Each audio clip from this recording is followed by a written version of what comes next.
प्रिय थियोफिलस, येशूले गर्न र सिकाउन थाल्नुभएका सबै कुराका विषयमा मेरो पहिलो पुस्तकमा मैले लेखेको छु। आफैले छान्नुभएका प्रेरितहरूलाई येशूले पवित्र आत्माद्वारा आज्ञा दिनुभएपछि उहाँ स्वर्गमा उचाली लगिनुभएको दिनसम्मका सबै कुरा त्यस पुस्तकमा लेखिएका छन्। आफ्नो दुःख भोगपछि धेरै अकाट्य प्रमाणहरूद्वारा तिनीहरूका सम्मुख उहाँले आफैलाई जीवित प्रस्तुत गर्नुभयो। 40 दिनसम्म उहाँ तिनीहरूका देखा पर्नुभयो अनि परमेश्वरका राज्यको विषयमा तिनीहरूलाई बताउनु भयो। तिनीहरूसँग भोजन बस्नुहुँदा उहाँले तिनीहरूलाई यस्तो आदेश दिनुभयो, तिमीहरू यरुशलेमबाट कतै नजाऊ, तर पिताले गर्नुभएको प्रतिज्ञाको प्रतीक्षा गर। यसबारे तिमीहरूले मबाट सुनिसकेका छौ, किनभने यूहन्नाले त पानीले बप्तिस्मा दिए, तर अबका थोरै दिनमा पवित्र आत्मामा तिमीहरूको बप्तिस्मा हुनेछ। यसकारण जब प्रेरितहरू भेला भए तब तिनीहरूले उहाँलाई सोधे, हे प्रभु, के तपाईले इस्रायल राज्यको पुनर्स्थापन गरिदिनु हुनेछ? उहाँले तिनीहरूलाई भन्नुभयो, पिताले आफ्नो अधिकारद्वारा तोक्नु भएको बेला वा समय जान्ने तिमीहरूको काम होइन, तर पवित्र आत्मा तिमीहरूमा आउनु भएपछि तिमीहरूले शक्ति पाउनेछौ र तिमीहरू यरुशलेममा, सारा यहुदियामा, सामरियामा र पृथ्वीको अन्तिम छेउसम्म मेरा साक्षी हुनेछौ। उहाँले यो कुरा भन्नुभएपछि तिनीहरूले हेर्दा हेर्दै उहाँ उभो उचालिनु भयो।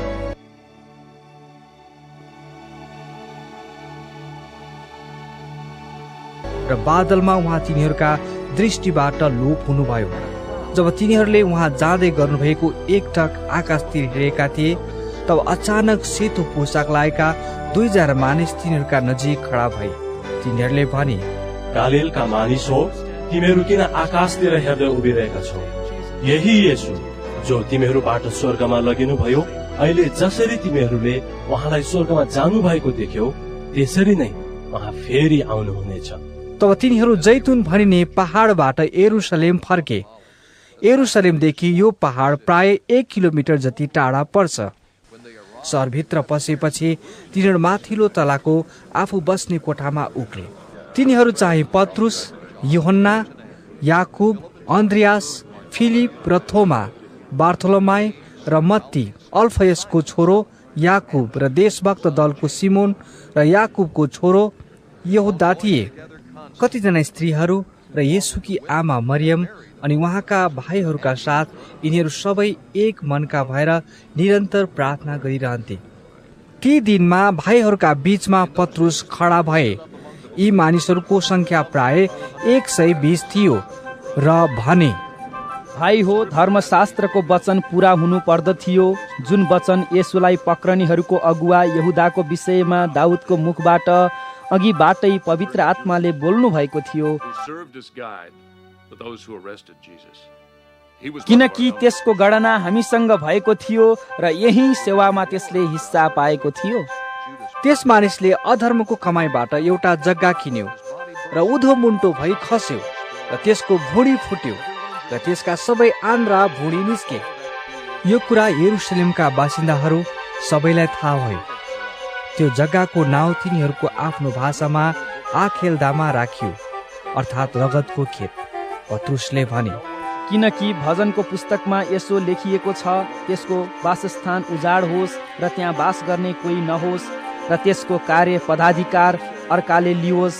यसै कारण हाम्रा साथमा रहने मानिसहरूमध्ये यस्तो एकजना छान्नु आवश्यक छ, जुन व्यक्ति प्रभु येशू हाम्रा बीचमा रही भित्र बाहिर गर्नुहुँदा सधैँ हामीसँग थियो, अर्थात् यस्तो व्यक्ति जो यूहन्नाको बप्तिस्मादेखि लिएर उहाँ हामीबाट उँभो लगिनु भएको दिनसम्म हामीसँग थियो। त्यो मानिस हामी सँगसँगै उहाँको पुनरुत्थानको साक्षी हुनुपर्छ।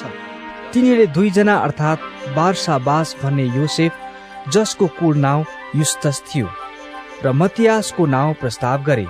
तिनीहरूले यसरी प्रार्थना गरे, सबै मानिसका हृदयको कुरा जान्नुहुने प्रभु, यी 2 मध्ये तपाईले कसलाई चुन्नु भएको छ, सो हामीलाई देखाउनुहोस्, र त्यो यस सेवा र प्रेरितको काममा प्रवेश गर्न सकोस्, जुन सेवाबाट यहुदा भड्केर आफ्नो निज ठाउँमा मर्यो। अनि तिनीहरूले ती 2 का बीचमा गोला हाले र मतियासको नाउँमा पर्यो र 11 प्रेरितहरूसँग 3 कोख गणना भयो। जब पेन्तिकोसको दिन आयो तिनीहरू सबै एकै ठाउँमा भेला भएका थिए।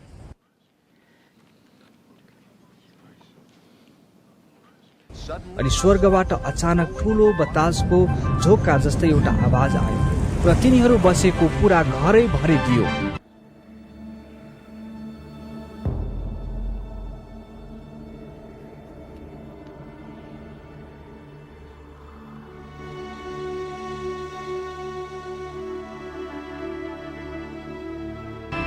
आगोका जिब्राहरू जस्ता तिनीहरू कहाँ देखा परे र भाग भाग भएर तिनीहरू हरेक माथि बसे।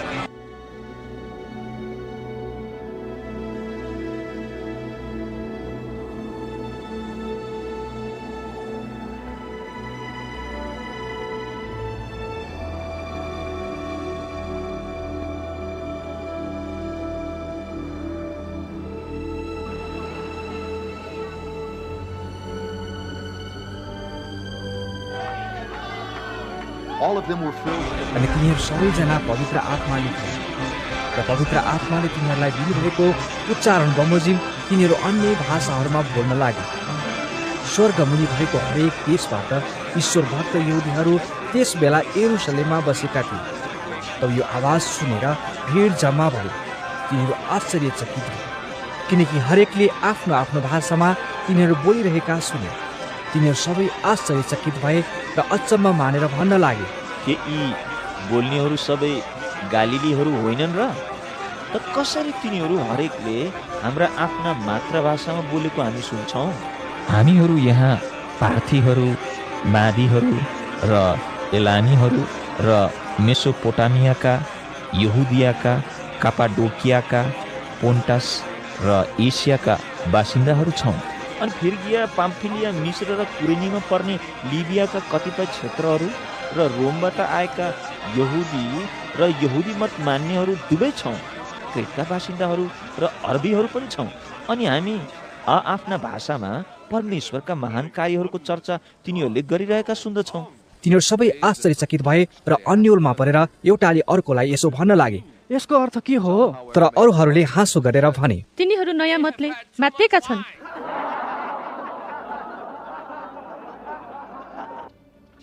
तर पत्रुसले 11 जनासँग खडा भएर उच्च स्वरमा तिनीहरूलाई भने, यहुदियाका मानिस हो र यरुशलेमका जम्मै बासिन्दाहरू, तपाईहरूलाई यो कुरा थाहा होस् र मेरा कुरा सुन्नुहोस्, किनभने तपाईहरूले ठान्नु भए झैँ यिनीहरू मातेका छैनन्, किनकि अहिले बिहानको 9 मात्र बजेको छ।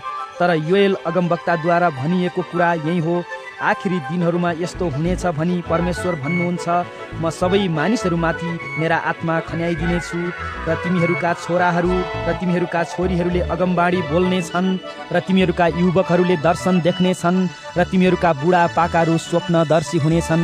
हो, म आफ्ना दास दासीहरूमाथि ती दिनमा मेरा आत्मा खन्याइदिनेछु र तिनीहरूले अगमबाडी बोल्नेछन्। माथि आकाशमा म अचम्मका काम र तल पृथ्वीमा चिन्हहरू देखाउनेछु, अर्थात् रगत, आगो र धुवाँको मुस्लो। परमप्रभुको महान र गौरवमय दिन आउन अगाडि सूर्य अन्धकारमा र चन्द्र रक्तमा परिवर्तन हुनेछन्, अनि जसले परमप्रभुको नाउँ लिनेछ त्यसले उद्धार पाउनेछ। इस्राएलका मानिस हो, यी कुरा सुन्नुहोस्, नासरतका येशू यस्ता व्यक्ति हुनुहुन्थ्यो जसलाई परमेश्वरले शक्तिशाली कामहरू, अचम्मका कामहरू र चिन्हहरूद्वारा तपाईहरूका सामुन्ने प्रमाणित गर्नुभयो। तपाईहरूलाई थाहै छ कि परमेश्वरले तपाईहरूका बीचमा यी कामहरू उहाँद्वारा गर्नुभएको हो। परमेश्वरले ठहर्याउनु भएको निश्चित योजना र पूर्व ज्ञान अनुसार पक्राउ पर्नुभएको यिनै येशूलाई अधर्मी मानिसहरूका हातद्वारा तपाईहरूले क्रुसमा टाँगेर मार्नुभयो। उहाँलाई परमेश्वरले मृत्युको पीडाबाट छुटकारा दिएर जीवित पार्नुभयो, किनकि मृत्युको अधीनमा उहाँ भइरहनु असम्भव थियो। किनकि दाउदले उहाँको विषयमा भन्दछन्, मैले परमप्रभुलाई सधैँ मेरो सामने देखेँ, किनभने म न डगमगाउँ भनेर उहाँ मेरो दाहिनेतर्फ हुनुहुन्छ। यसकारण मेरो हृदय आनन्दित र मेरो जिब्रो हर्षित भयो। यसबाहेक मेरो शरीरले पनि आशामा जिउनेछ, किनकि तपाईँले मेरो प्राणलाई पातालमा छोड्नुहुने छैन, न त तपाईँले आफ्ना पवित्र जनको शरीर पुग्न दिनुहुनेछ। तपाईँले मलाई जीवनको मार्गहरू बताउनु भयो। तपाईँले मलाई आफ्नो उपस्थितिद्वारा आनन्दले गदगद पार्नुहुनेछ। भाइ हो, हाम्रा पुर्खा दाउदको विषयमा म तपाईँहरूलाई निश्चयता साथ भन्न सक्छु कि कि उनी मरे र गाडिदिए अनि आजको दिनसम्म उनको ज्यान छँदैछ। यसकारण एक अगमवक्ता भएका हुनाले उनले जान्दथे कि परमेश्वरले शपथ खानु भएको थियो कि उनकै सन्तानबाट उनको सिंहासनमा एकजनालाई परमेश्वरले बसाल्नुहुनेछ। अघिबाटै यो देखेर उनले ख्रिस्टको पुनरुत्थानको विषयमा भने कि उहाँ न पातालमा छोडिनुभयो न त उहाँको शरीर नै कुयो। यिनै येशूलाई परमेश्वरले जीवित पार्नुभयो। यस कुराका हामी सबै साक्षी छौँ। यसै कारण परमेश्वरको दाहिने बाहुलीपट्टि उहाँ उच्च पारिनुभयो र पिताबाट पवित्र आत्माको प्रतिज्ञा पाउनुभयो र उहाँले यो खनाइदिनु भएको हो जे तपाईँहरू देख्नुहुन्छ र सुन्नुहुन्छ। किनकि दाउद त स्वर्गमा चढेनन्, तर उनी आफैले भन्दछन्, परम प्रभुले मेरा प्रभुलाई भन्नुभयो, तिमी मेरो दाहिने हातपट्टि बस, जबसम्म म तिम्रा शत्रुहरूलाई तिम्रा खुट्टाको पाउदान तुल्याउँदिन। त्यसै कारण इस्राएलको सारा परिवारले यो पक्का गरी जानोस् कि येशू जसलाई तपाईँहरूले क्रुसमा टाँग्नुभयो, परमेश्वरले उहाँलाई प्रभु र ख्रिस्ट बनाउनुभयो। यो कुरा सुनेर तिनीहरूको हृदय छिया भयो अनि पत्रुस र अरू प्रेरितहरूलाई तिनीहरूले भने, ए भाइ हो, हामीले के गर्ने? पत्रुसले तिनीहरूलाई भने, पश्चाताप गर र तिमीहरूका पाप क्षमाको निम्ति येशू ख्रिस्टको नाउँमा तिमीहरू प्रत्येकले बप्तिस्मा ल्याऊ र तिमीहरूले पवित्र आत्माको वरदान पाउनेछौ।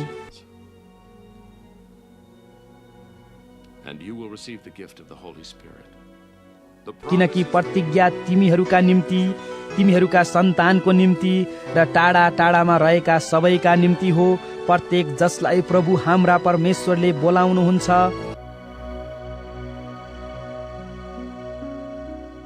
अरू धेरै कुराहरूद्वारा उनले तिनीहरूलाई गवाही दिए र यसो भनेर अर्थी दिए, यस दुष्ट पुस्ताबाट तिमीहरूले आफैलाई बचाओ। तब जसजसले उनको कुरा ग्रहण गरे तिनीहरूले बप्तिस्मा लिए र त्यसै दिन प्राय 3000 मानिसहरू तिनीहरूको संख्यामा थपी।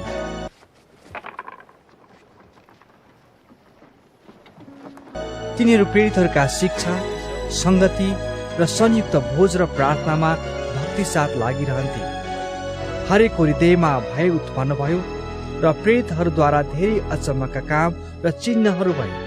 विश्वास गर्नेहरू जति सबै एक साथ बस्थे र तिनीहरूका सबै थोक साझा थिए। तिनीहरूले आफ्ना सम्पत्ति र मालमत्ता बेचिकन जसजसलाई जे कुराको खाँचो पर्थ्यो सबैलाई ती बाँडिदिन्थे। तिनीहरू एकै मनका भई मन्दिरमा एकसाथ उपस्थित हुन्थे र घर घरमा भोजन गर्थे र तिनीहरू खुसी र शुद्ध हृदयले मिलिजुली खान्थे र परमेश्वरको प्रशंसा गर्दै र सबै मानिसहरूबाट शुभेच्छा पाउँदै बस्थे। उद्धार पाउनेहरूलाई प्रभुले दिनदिनै तिनीहरूको संख्यामा थपिदिनुहुन्थ्यो। पत्रुस र यूहन्ना दिउँसो 3 बजे प्रार्थनाको समयमा मन्दिरमा जाँदै थिए। मन्दिरभित्र पस्नेहरूबाट भिख माग्न जन्मैदेखिको एकजना लङ्गडालाई मानिसहरू बोकेर ल्याउँथे र दिनहुँ मन्दिरको सुन्दर नामक ढोकामा राखिदिन्थे। पत्रुस र यूहन्नालाई मन्दिरभित्र पस्न लागेका देखेर त्यसले भिख माग्यो। यूहन्नासँगै पत्रुसले त्यसलाई एक टक लाएर हेरिकन भने, हामीतिर हेर। तिनीहरूबाट केही पाउने आशा गरेर त्यसले ध्यान दिएर तिनीहरूलाई हेर्यो। तब पत्रुसले भने,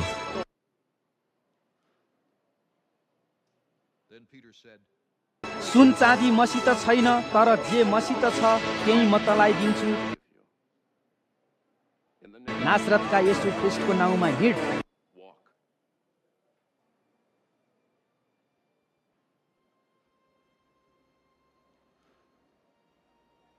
तिनले त्यसको दाहिने हात समातेर त्यसलाई उठाए र तुरुन्तै त्यसका खुट्टाहरू र गोलीगाठामा ताकत आयो अनि जुरुक्कै उठेर त्यो खडा भयो र हिँड्न थाल्यो र हिँड्दै र उफ्रिँदै र परमेश्वरको स्तुति गर्दै तिनीहरूसँग मन्दिरमा पस्यो।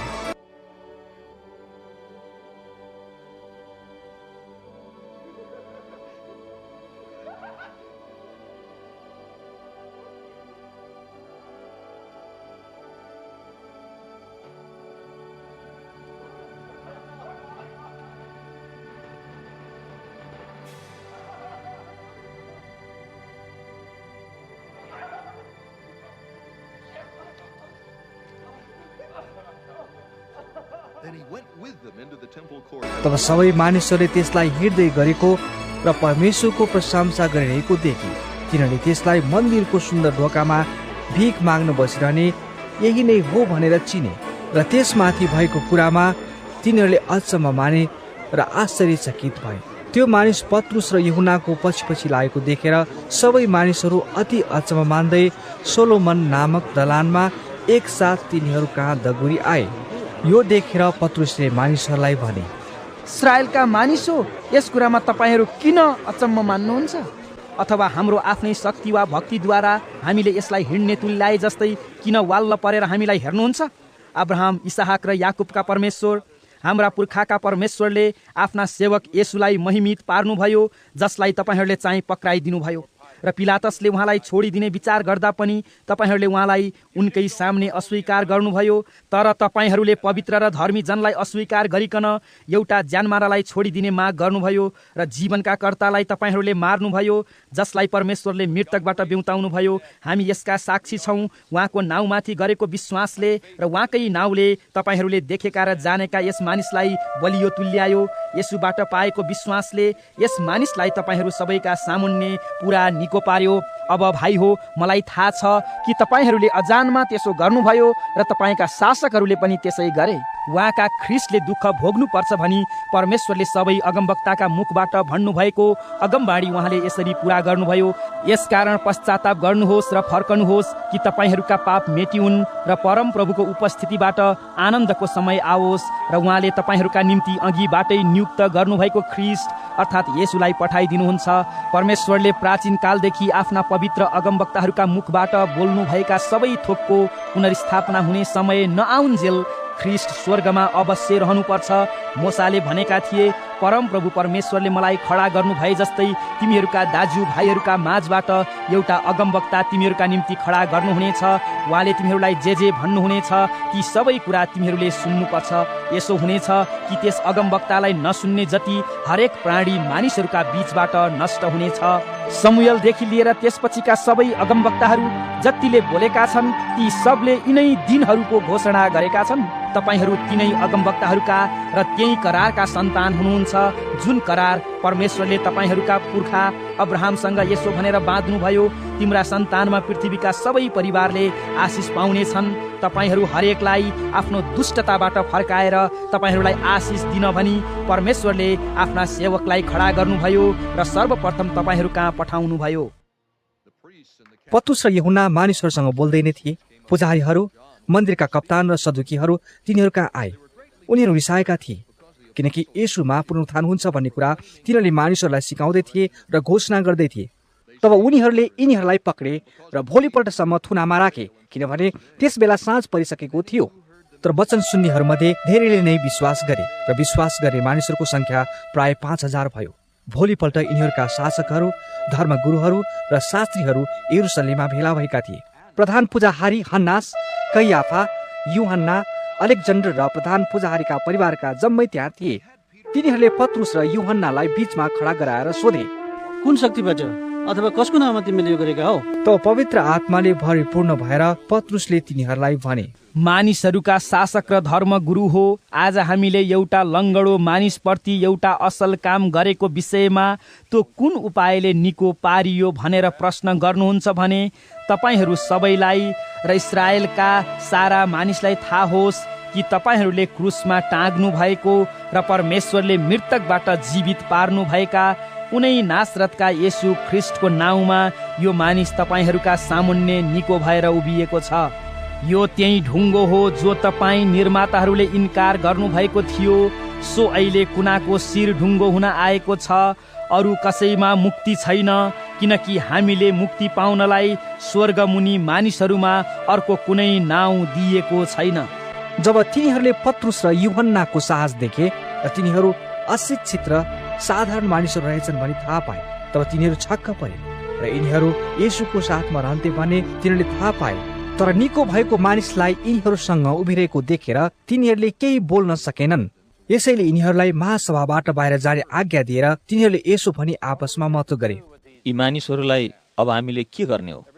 किनभने साँच्ची नै यिनीहरूबाट एउटा अचम्मको काम भएको छ भन्ने यरुशलेमका बासिन्दा जम्मैलाई प्रकट भइसकेको छ र हामी यो इन्कार गर्न सक्दैनौँ। तर यो कुरो जनतामा नफैलियोस् भनी। फेरि यस नाउँमा कुनै मानिससँग तिमीहरू केही नबोल्नु भनी हामीले यिनीहरूलाई चेतावनी दिनुपर्छ।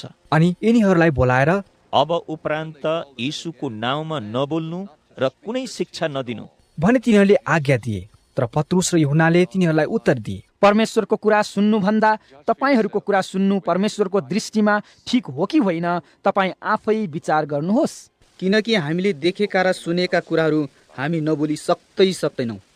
तिनीहरूले सजाय दिने केही उपाय नभएर यिनीहरूलाई अझ बढी धम्काएर छोडिदिए, किनभने जे घटना घटेको थियो त्यसको निम्ति सबै मानिसहरूले परमेश्वरको प्रशंसा गरिरहेका थिए।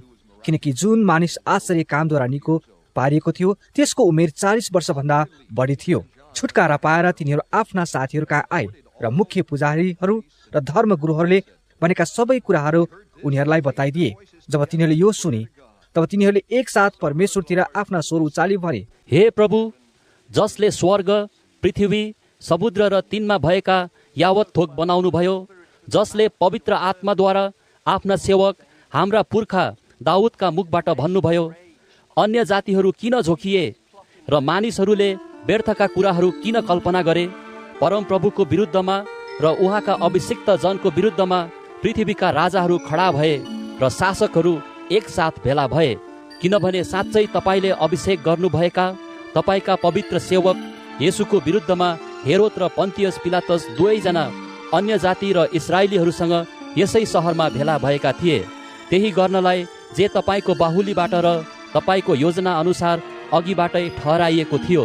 अब हे प्रभु, तिनीहरूका धम्कीमाथि नजर गर्नुहोस् र तपाईँका दासहरूलाई पुरा साहससित तपाईँको वचन बोल्न दिनुहोस् र निको पार्नलाई तपाईँले आफ्नो बाहुली फैलाउनु हुँदा आफ्ना पवित्र सेवक येशूको नाउँद्वारा चिन्ह र आश्चर्य कामहरू होउन्। तिनीहरूले प्रार्थना गरिसकेपछि तिनीहरू भेला भएको ठाउँमा कम्प भए र तिनीहरू सबैजना पवित्र आत्माले भरिए र तिनीहरूले साहससित परमेश्वरको वचन बोले। विश्वास गर्नेहरूको समूह सबै एकै हृदय र एकै आत्माका भएका थिए र तिनीहरू मध्ये एउटाले पनि आफ्नो धन सम्पत्तिको केही थोक यो मेरो आफ्नो हो भनी भन्दैन थियो, तर तिनीहरूका सबै थोक साझा थिए। ती प्रेरितहरूले बडो शक्ति साथ प्रभु येशूका पुनरुत्थानको गवाही दिन्थे र तिनीहरू सबैमाथि ठुलो अनुग्रह रहेको थियो। तिनीहरू मध्ये कसैलाई केही कुराको खाँचो पर्दैन थियो, किनकि जतिजना जग्गा जमिन कि घरका मालिक थिए तिनीहरूले ती बेचेर त्यसको मोल ल्याउँथे र प्रेरितहरूका चरणमा राखिदिन्थे र जस जसलाई जे कुराको खाँचो पर्थ्यो सो हरेकलाई बाँडिदिन्थे। अब साइप्रस देशको लेवी कुलका योसेफ, जसलाई प्रेरितहरूले बारनाबास भनी नाउँ राखेका थिए, जसको अर्थ उत्साहको पुत्र हो, उनले आफ्नो जमिन बेचे र त्यो रकम ल्याएर प्रेरितहरूको चरणमा राखिदिए। तर हननिया नाउँका कोही एकजना र तिनकी स्वास्नी सफिराले एक टुक्रा जमिन बेचे र त्यसको मोलबाट तिनकी स्वास्नीकै जानकारीमा केही हिस्सा आफूसँग राखे र केही हिस्सा ल्याएर प्रेरितहरूका चरणमा राखिदिए। तर पत्रुसले भने, ए हननिया, पवित्र आत्मासँग झुट बोल्ने र जमिनको बिक्रीको मोलबाट केही हिस्सा आफूसँग राख्ने कुरा शैतानले कसरी तिम्रो मनमा भरिदियो? त्यो बिक्री नभइन्जेल के त्यो तिम्रो आफ्नै थिएन र त्यो बिक्री भएपछि पनि त्यो तिम्रै अधिकारमा थिएन र? यस्तो काम गर्ने विचार तिम्रो हृदयमा कसरी आयो? तिमीले मानिसहरूलाई त होइन तर परमेश्वरलाई नै ढाँटेका छौ। यो कुरा सुनेर हननिया भुइँमा लडे र तिनले प्राण त्यागे। यो सुन्नेहरू सबैमाथि ठुलो डर छायो। तर जवानहरूले उठेर तिनलाई लुगाले बेरे र बाहिर बोकी लगे र गाडी दिए। जे भइसकेको थियो सो थाहा नपाए प्राय 3 घण्टापछि तिनकी स्वास्नी पनि भित्र आए। पत्रुसले त्यसलाई सोधे, मलाई भन, तिमीहरूले जमिन त्यतिमै बेचेका हौ? अनि त्यसले भनी, ज्यू त्यतिमै। तर पत्रुसले त्यसलाई भने, तिमीहरूले प्रभुका आत्माको परीक्षा गर्न कसरी मिलेर मतो गर्यौ? हेर, तिम्रा पतिलाई गाड्नेहरू ढोकामै छन् र तिनीहरूले तिमीलाई बोकेर बाहिर लैजाने छन्। अनि तुरुन्तै त्यो उनका पाउनेर लडी र प्राण त्याग गरिए। जब जवानहरू भित्र आए त्यसलाई मरिसकेकी देखेर बाहिर बोकेर लगे र त्यसको पतिको नजिकमा गाडी दिए। सारा मण्डलीमाथि र यी कुरा सुन्ने सबैमाथि ठुलो डर छायो। अब प्रेरितहरूका हातबाट धेरै चिन्हहरू र आश्चर्य कर्महरू जनताका बीचमा हुन लागे र तिनीहरू सबै सोलोमनको दलानमा एकसाथ जम्मा भएका थिए। तर अरूहरू मध्ये कसैको पनि तिनीहरूसँग मिल्न आउने आँट पाएन। तैपनि मानिसहरूले तिनीहरूलाई आदर गर्थे। प्रभुमा विश्वास गर्ने पुरुष र स्त्रीहरू दुवैको भिड झन बढी थपिन लागे। यहाँसम्म कि मानिसहरूले सडक सडकमा बिरामीहरूलाई ल्याए र पत्रुस आउँदा तिनको छाया मात्र भए पनि तिनीहरूमध्ये कोही कोही माथि परोस् भनी ओछ्यान र खाटहरूमा तिनीहरूलाई लेटाइराख्थे।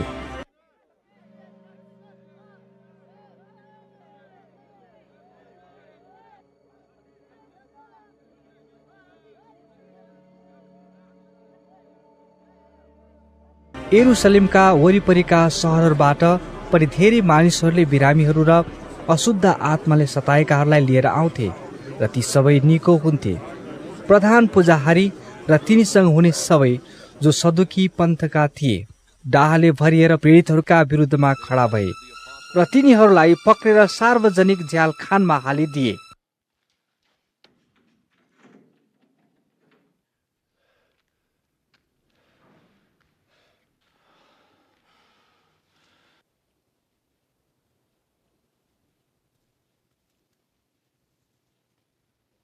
तर प्रभुका एउटा दूतले राति झ्यालखानका ढोकाहरू खोलिदिए र तिनीहरूलाई बाहिर ल्याएर भने,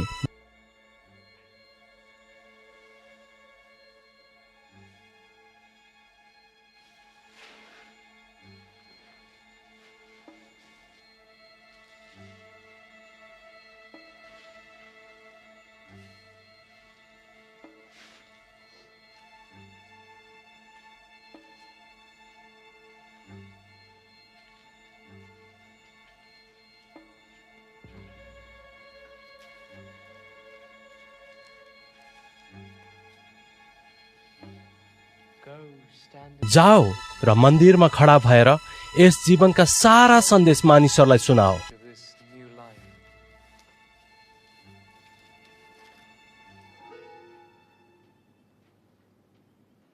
यो सुनेपछि तिनीहरू एका बिहानै मन्दिरभित्र पसे र शिक्षा दिन थाले। तर प्रधान पुजाहारी र तिनीसँग हुनेहरू आए र महासभा अर्थात् इस्राएलीहरूको सम्पूर्ण सभाका सबैलाई बोलाए र पीडितहरूलाई झ्यालखानबाट ल्याउन मानिसहरू पठाए। तर अफिसरहरूले तिनीहरूलाई झ्यालखानमा नभेटाउँदा फर्किआएर यो खबर दिए, हामीले झ्यालखानमा सुरक्षित साथ ताला लाएका र पालेहरू ढोकाहरूमा खडा भएकै देख्यौं, तर ढोका उघार्दा हामीले भित्र कसैलाई भेटाएनौं।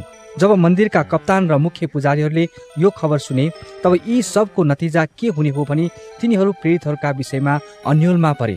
तर कोही एकजनाले आएर तिनीहरूलाई भन्यो, हेर्नुहोस्, तपाईहरूले जुन मानिसहरूलाई झ्यालखानमा राख्नु भएको थियो तिनीहरू मन्दिरमा खडा भएर मानिसहरूलाई शिक्षा दिइरहेछन्। तब अफिसरहरूका साथमा कप्तान गइकन तिनीहरूलाई बलजफत नगरिकन ल्याए, किनभने मानिसहरूले तिनीहरूलाई ढुङ्गाले हालन् भनी तिनीहरू डराए। उनीहरूले तिनीहरूलाई ल्याएर महासभाको अगाडि खडा गराए र प्रधान पुजारीले तिनीहरूलाई सोधे, हामीले तिमीहरूलाई यस नाउँमा केही शिक्षा नदिने कडा आज्ञा दिएका थियौँ, तर तिमीहरूले आफ्ना शिक्षाले सारा यरुशलेम भरिसक्यो र त्यस मानिसका रक्तपातको दोष हामीमाथि ल्याउन चाहन्छौ। तर पत्रुस र पीडितहरूले भने, हामीले मानिसहरूको होइन तर परमेश्वरको आज्ञा पालन गर्नै पर्छ। हाम्रा पिता पुर्खाका परमेश्वरले येशूलाई मृतकबाट जीवित पार्नुभयो, जसलाई तपाईँहरूले काठमा टाँगेर मार्नु भएको थियो। परमेश्वरले इस्राएलको पश्चातापको लागि र तिनीहरूलाई पापहरूको क्षमा दिन उहाँलाई राजा र मुक्तिदाता तुल्याइकन आफ्नो दाहिने बाहुलीले उच्च पार्नुभयो। यी सबै कुराका हामी साक्षी छौँ र त्यस्तै गरी पवित्र आत्मा पनि, जसलाई परमेश्वरले आफ्ना आज्ञा पालन गर्नेहरूलाई दिनुभएको छ। तर जब उनीहरूले यो सुने तब उनीहरू साह्रै रिसाए र तिनीहरूलाई मार्न खोजे। तर व्यवस्थाका पण्डित र जनतामा माननीय गमलियल नाम भएका फरिसीले महासभामा उठेर तिनीहरूलाई केही बेर बाहिर जाने आदेश दिए।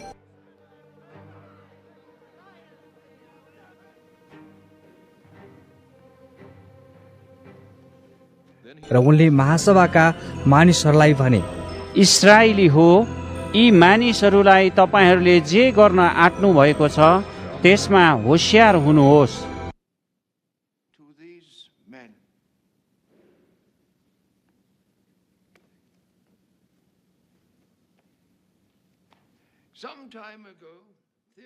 किनकि आजभन्दा अघि पनि थुदासले कोही हुँ भन्ने दाबी गर्यो र प्राय 400 मानिसहरू त्यसको पछि लागे।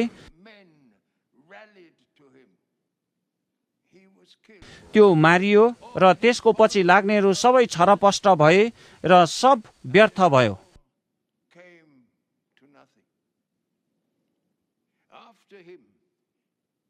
यस मानिसपछि जनगणनाको समयमा गालिलको यहुदा भन्ने खडा भयो र कतिपय मानिसहरूलाई आफूतिर खिच्यो। त्यो पनि नष्ट भयो र त्यसलाई मान्नेहरू यताउता छरिएर गए।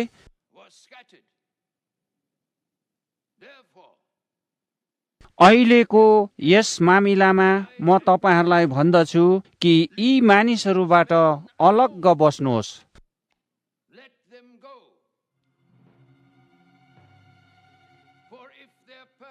र यिनीहरूलाई छोडिदिनुहोस्, किनकि यिनीहरूको यो योजना अथवा यो काम मानिसहरूबाट रहेछ भने त्यो आफै मेटिनेछ। तर यदि यो परमेश्वरबाट हो भने त तपाईहरूले यसलाई रोक्न सक्नुहुन्न, नत्र त तपाईहरू परमेश्वरको विरुद्धमा उठेका ठहरिनु हुनेछ।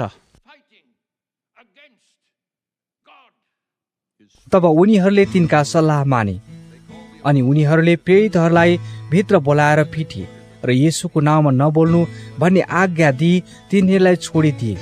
तब येशूको नाउँमा अपमान सहने योग्यका ठहरियौं भन्ने कुरामा आनन्द मनाउँदै तिनीहरू महासभाको उपस्थितिबाट निस्केर गए।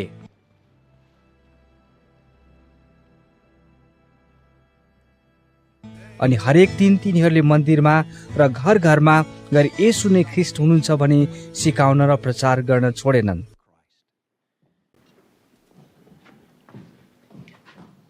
ती दिनमा जब चेलाहरूको संख्या बढ्दै गएको थियो, तब हिब्रूहरूका विरुद्धमा ग्रीक यहुदीहरूले गनगन गरे, किनभने दैनिक खाद्य वितरणमा तिनीहरूका विधवाहरूले चाहिदो भोजन पाउँदैन थिए। तब 12ले चेलाहरूको समूहलाई बोलाएर भने, परमेश्वरको वचन प्रचार गर्न छोडेर खुवाउने पियाउने सेवा गर्न हामीलाई उचित हुँदैन। यसकारण भाइ हो, तिमीहरूबाट पवित्र आत्मा र बुद्धिले भरिएका र सबैको आदर पाएका 7 जना मानिस छान, जसलाई हामी यस काममा नियुक्त गरौँ। तर हामी चाहिँ प्रार्थना र वचनको सेवाकाईमा सम्पूर्ण समय दिनेछौँ। यो कुरा समूहका सबैलाई मन पर्यो र भेला भएका जम्मैलाई असल लाग्यो र तिनीहरूले पवित्र आत्मा र विश्वासले भरिपूर्ण भएका स्टिफनस, फिलिप, प्रखरस, निकोनर, तिमोन, पर्मिनास र एन्टियोखियाका यहुदी मत मान्ने निकोलाउसलाई छाडे। तिनीहरूले यी मानिसहरूलाई प्रेरितहरूका सामुन्ने ल्याए र प्रेरितहरूले प्रार्थना गरे र यिनीहरूमाथि आफ्ना हात राखे। परमेश्वरको वचन बढ्दै गयो र चेलाहरूको संख्या यरुशलेममा अत्यन्तै बढ्यो। पुजारी मध्ये धेरै जनाले यस विश्वासलाई ग्रहण गरे। स्टेफनसले अनुग्रह र शक्तिले पूर्ण भएर मानिसहरूका बीचमा ठूला ठूला अचम्मका काम र चिन्हहरू गरे। तर कोही कोही चाहिँ जो स्वतन्त्र दलका सभाघरकाहरू, यसको नाम यही थियो, र कुरेनी, एलेक्जेन्ड्रिया, किलिकिया र एसियाका मानिसहरू थिए। तिनीहरूले खडा भई स्टेफनससँग वाद विवाद गर्न लागे। तिनी जुन बुद्धिले र आत्माद्वारा बोल्थे, तिनीहरूले त्यसको सामना गर्न सकेनन्। तब तिनीहरूले गुप्तमा मानिसहरूलाई उक्साएर यसो भन्न लाए, मूसा र परमेश्वरको विरुद्धमा यसले निन्दात्मक कुरा बोलेको हामीले सुन्यौं।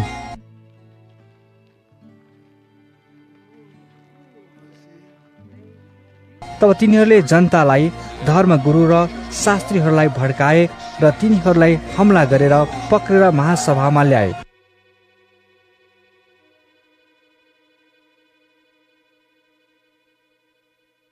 तिनीहरूले यसो भन्ने झुटा साक्षीहरूलाई अघि सारे, यस मानिसले पवित्र स्थान र व्यवस्थाको विरुद्धमा कुराहरू बोल्न छोड्दैन, किनभने यसले यसो भनेको हामीले सुन्यौं, नासरतका येशूले यस ठाउँलाई नाश गर्नेछ र मूसाले हामीलाई दिएका रीतिथिति पनि बदली गरिदिनेछ। महासभामा बसेका ती सबैले तिनलाई निहालेर हेरे र तिनको मोहडा स्वर्गदूतको मोहडा जस्तै देखे। तब प्रधान पुजारीले सोधे, के यी कुरा ठिक हुन्? तिनले भने, दाजुभाइ र बाबु हो, सुन्नुहोस्। महिमाका परमेश्वरले हाम्रा पितामह अब्राहमलाई तिनी हारानमा बस्न अघि मेसोपोटामियामा छँदा दर्शन दिनुभएको थियो र तिनलाई भन्नुभएको थियो, तिमी आफ्नो देश र आफ्ना कुटुम्बबाट निस्केर जुन देश म तिमीलाई देखाउँछु त्यहाँ जाऊ। तब तिनी कल्दीहरूको देशबाट निस्केर हारानमा आएर बसे र तिनका पिताको मृत्यु भएपछि परमेश्वरले तिनलाई त्यहाँबाट यस मुलुकमा सार्नुभयो जहाँ अहिले तपाईहरू बास गर्नुहुन्छ। तिनलाई त्यस ठाउँमा जायजात त परै जाओस्, पाइला राख्ने ठाउँसम्म पनि दिनु भएन, तर तिनको सन्तान नभए तापनि त्यो जायजात परमेश्वरले तिनका सन्तान दर सन्तानलाई निजी सम्पत्तिको रूपमा दिने प्रतिज्ञा गर्नुभयो। परमेश्वरले यसरी भन्नुभयो, तेरा सन्तान अर्काको मुलुकमा गएर बस्नुपर्नेछ र उनीहरूले तिनीहरूलाई कमारा तुलाएर 400 वर्षसम्म थिचोमिचो गरी राख्नेछन्। परमेश्वरले भन्नुभयो, तर तिनीहरू जुन जातिका कमरा भएर बस्नेछन् त्यस जातिको इन्साफ म गर्नेछु। त्यसपछि तिनीहरू निस्कि आएर यसै ठाउँमा मेरो आराधना गर्नेछन्। उहाँले तिनीसँग खतनाको करार बाँध्नुभयो र अब्राहम इसहाकका पिता भएर 8औं दिनमा इसहाकको खतना गरे। इसहाक याकुबका पिता भए र याकुब 12 कुलका पिता भए। कुलपतिहरूले योसेफसँग डाहा गरेर तिनलाई मिश्र देशमा बेचिदिए, तर परमेश्वर तिनीसँग हुनुहुन्थ्यो। परमेश्वरले तिनका सारा कष्टबाट छुटाएर मिश्र देशका राजा फारोको सामुन्ने तिनलाई कृपा गर्नुभयो र बुद्धि दिनुभयो र फारोले तिनलाई मिश्र देश र उनका सारा घरका हाकिम तुलाए। त्यसपछि सारा मिश्र देश र कनानमा अनिकाल परेर ठुलो कष्ट भयो र हाम्रा पुर्खाहरूले अन्न पाएनन्। तर याकुबले मिश्र देशमा अन्न छ भन्ने कुरा सुनेर हाम्रा पुर्खाहरूलाई पहिलोपल्ट त्यहाँ पठाए। दोस्रो पटकको भेटमा योसेफले तिनका दाजुभाइहरूलाई आफ्नो परिचय दिए र योसेफको परिवार पनि फारो कहाँ जाहेर भयो। योसेफले आफ्ना बाबु याकुबलाई र आफ्ना जम्मै कुटुम्बलाई जो 75 प्राणी थिए उनी कहाँ डाकी पठाए। याकुब मिश्र देशमा गए र त्यही उनको देहान्त भयो र हाम्रा पुर्खाहरूको पनि त्यही नै देहान्त भयो। त्यसपछि तिनीहरूका मृत शरीर सकेममा लगे र अब्राहमले सकेममा हमोरका छोराहरूबाट दाम तिरेर किनेको चिहानमा राखे। तर जब परमेश्वरले अब्राहमलाई गर्नुभएको करार पूरा हुने समय नजिक आयो, तब मिश्र देशमा ती मानिसहरू बढ्न लागे र तिनीहरूको सङ्ख्यामा वृद्धि भयो। तब मिश्र देशमा योसेफलाई नचिन्ने अर्का राजा खडा भए। उनले हाम्रा जातिसँग धूर्तताको व्यवहार गरे र हाम्रा पुर्खाहरूलाई तिनका शिशुहरू बाहिर ल्याएर राख्न कर लाउँथे र यसरी भर्खर जन्मेका सबै शिशुहरू मर्थे। यसै बेला मोसाको जन्म भयो। तिनी परमेश्वरको दृष्टिमा सुन्दर थिए। तिनी 3 महिनासम्म आफ्ना पिताको घरमा पालिए। तिनी बाहिर फालिएपछि फारोकी छोरीले तिनलाई उठाएर लगिन् र आफ्नै छोरा तुलाएर पालिन्। मोसालाई मिश्रीहरूका सारा विद्यामा शिक्षा दिइन्थ्यो र मोसा आफ्ना वचन र काममा शक्तिशाली भए। जब तिनी 40 वर्षका भए तब आफ्ना इस्राएली दाजुभाइहरूलाई भेट गर्ने इच्छा तिनको हृदयमा उठ्यो। आफ्ना जात भाइमध्ये एकजना माथि अन्याय भइरहेको देखेर तिनले त्यसलाई रक्षा गरे र त्यस अन्याय गर्ने मिश्रीलाई मारी आफ्ना भाइमाथि भएको अत्याचारको बदला लिए। परमेश्वरले मेरो हातबाट तिनीहरूको उद्धार गर्नुहुन्छ भन्ने मेरा भाइ बन्धुले बुझ्लान् भन्ने तिनले विचार गरेका थिए, तर तिनीहरूले सो बुझेनन्। भोलिपल्ट तिनीहरू नै आपसमा झगडा गरिरहेको बेलामा तिनी आए र तिनीहरूलाई मिलाउने कोसिस गरेर भने, मानिस हो, तिमीहरू त दाजुभाइ हौ, तब किन एउटाले अर्कालाई अन्याय गर्छौ? तर आफ्नो छिमेकीमाथि अन्याय गर्नेले तिनलाई यसो भनेर घचेटिदियो, हामीमाथि हाकिम र न्यायकर्ता हुन तिमीलाई कसले नियुक्त गर्यो? हिज त्यस मिश्रीलाई मारे जस्तो तिमी मलाई पनि मार्न चाहन्छौ? यस्तो जवाफ सुनेर मोसा भागेर मिद्यान देशमा गई प्रवासी भए। त्यहाँ तिनका 2 छोराहरू जन्मे। 40 वर्ष बितेपछि सिनै पर्वतको उजाड स्थानमा जलिरहेको पोथ्राको ज्वालामा एउटा स्वर्गदूत तिनी कहाँ देखा परे। जब मोसाले यो देखे तब तिनी यस दर्शनले छक्क परे र त्यो हेर्नलाई नजिक जाँदा परमप्रभुको यस्तो बाणी भयो, म तिम्रा पुर्खाहरूका परमेश्वर हुँ, अब्राहम, इसहाक र याकुबका परमेश्वर।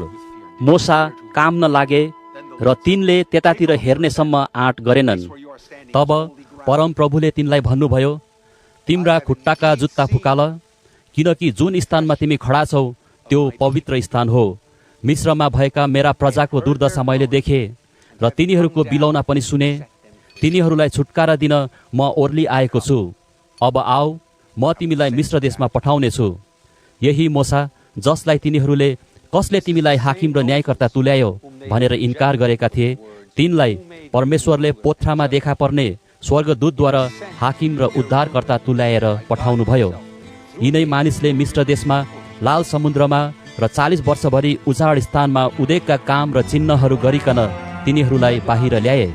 ती तिनै मोसा हुन् जसले इस्राएलीहरूलाई भनेका थिए, परमेश्वरले मलाई खडा गर्नुभए जस्तै तिमीहरूका दाजुभाइहरू मध्येबाट तिमीहरूका निम्ति एउटा अगमवक्ता खडा गर्नुहुनेछ।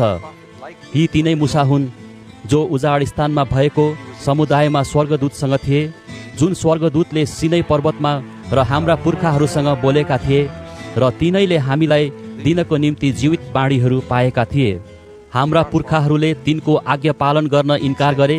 तिनीहरूले तिनलाई पन्छाएर मिश्र देशमै फर्केर जाने मन गरे।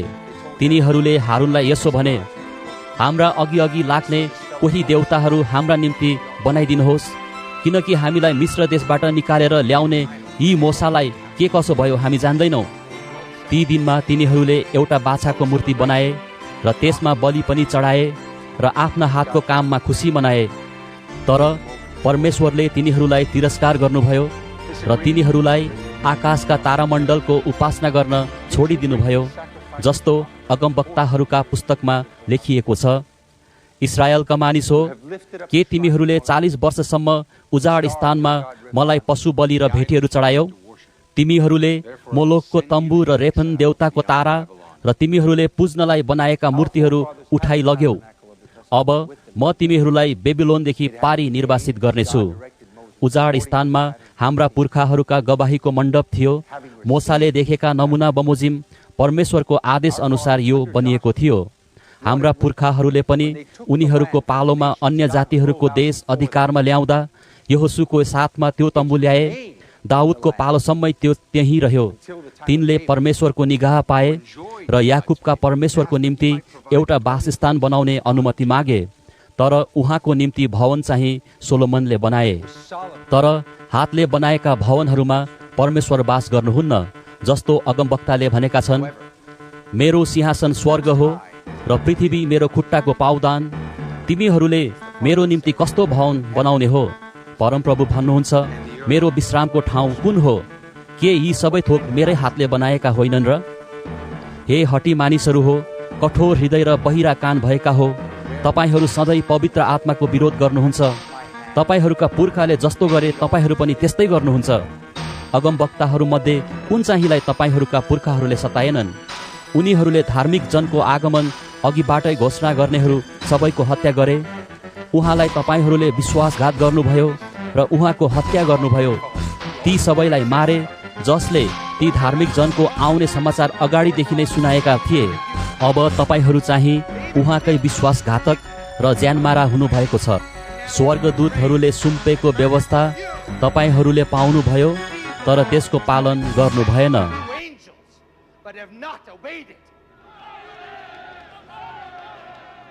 जब तिनीहरूले यी कुरा सुने, तब तिनीहरू क्रुद्ध भए र रिसले दारा किट्न लागे।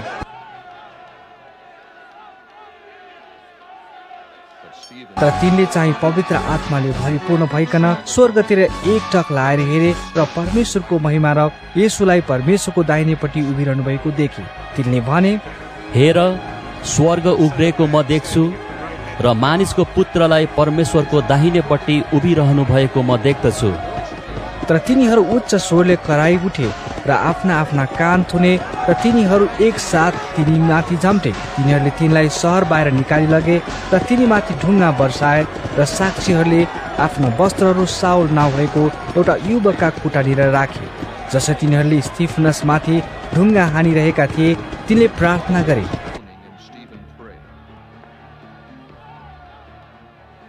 हे प्रभु येशू, मेरो आत्मालाई ग्रहण गर्नुहोस्। तिनले घुँडा टेकेर ठुलो स्वरले कराएर भने, हे प्रभु, यो पापको दोष यिनीहरूलाई नलागोस्। यति भनेर तिनले प्राण त्याग गरे। तिनको हत्यामा साउल पनि सहमत थिए। त्यसै दिन यरुशलेम